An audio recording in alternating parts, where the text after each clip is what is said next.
This video, I'll give an introduction of demand and supply. First off, you'll need to know some definitions, and the first thing I want to talk about is market. Market is simple. Market is where people, like buyers and sellers, do business. So, for example, the everyday operations of Americans in North America, that's a market for us to do business because we buy stuff from stores and the stores will sell stuff. Competitive market is where there are many buyers and sellers. No single buyer can influence the price. So for example, we have an oil company. This oil company cannot raise their price because if they raise their price, then nobody will buy from them. No buyers. But if they lower their price, then they're losing money or losing potential profits. Losing potential money. The money price is the amount of money needed to buy a good. So if we went to Nike and want to buy a pair of shoes for $100, or the shoes are stated at $100, the money price for the good is $100 because we need $100 to actually buy the good. The ratio of the relative price is the ratio of a good's money price to the money price of the next best alternative. That's the opportunity cost. So if our pair of shoes is $100, then we go to Adidas and the Adidas shoes are $50, then the ratio is 2 to 1. And that's the relative price. And and now we'll talk about demand. A little something about demand. For the definition of demand, it's pretty much number one. To have demand, you must want it. The second case, or the second requirement, is that we can afford it.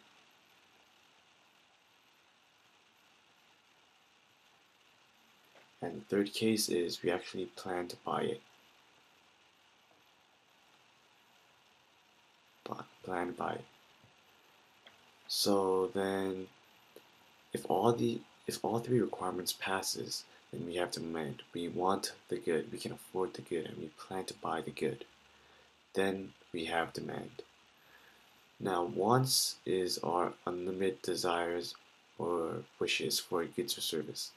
So, if we want a car, but we can't afford it, then that's a want. We want the car, but we can't buy it because we don't have enough money for it. Quantity demand, it is the amount of goods or services that a customer buys at a particular price, and we'll talk more about that later.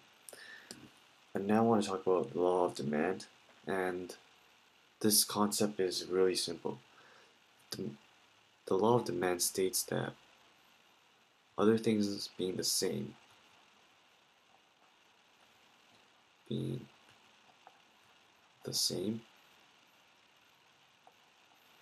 higher the price of the good, so the higher the price of a good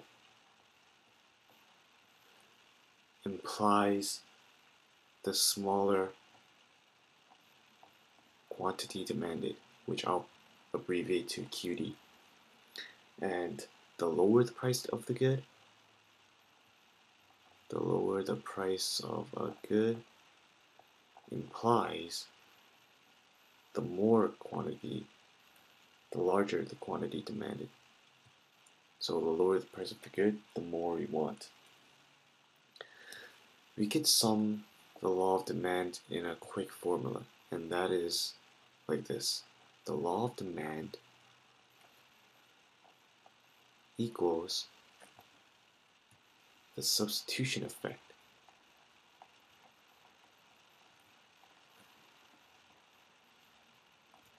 plus the income effect. And although the substitution effect and the income effect sounds very abstract and complex, they're actually very simple. And we'll go through both of them very quickly right now. So for the substitution effect, which I'll abbreviate SE, that is when, for example, when our price rises, people will look for substitutes. Look for substitutes.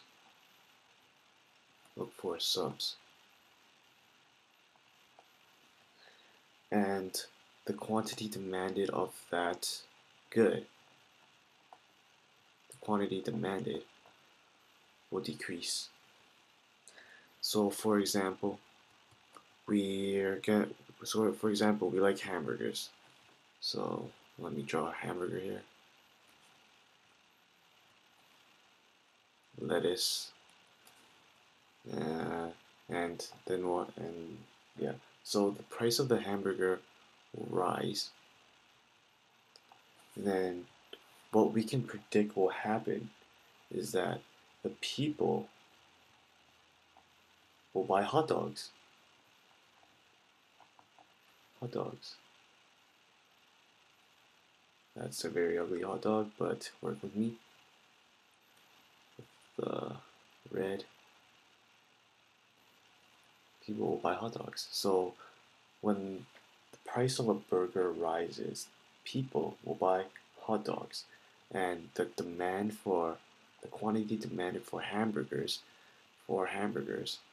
the quantity demanded for hamburgers will decrease. And that's pretty much it for substitution effect. Very simple.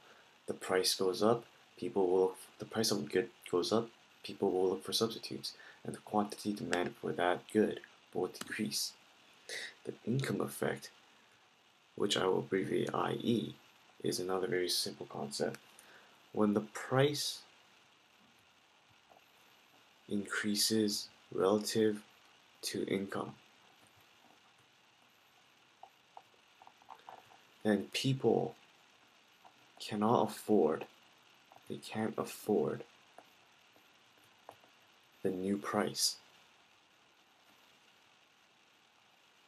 So what will happen?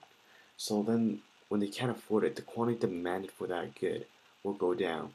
And that's as simple as it gets. So for example, we normally buy underwear. Well, everybody buys underwear. Okay, so we buy underwear. Buy underwear. My good looking underwear. But then the price of the underwear will rise. Underwear price rises. What will happen then?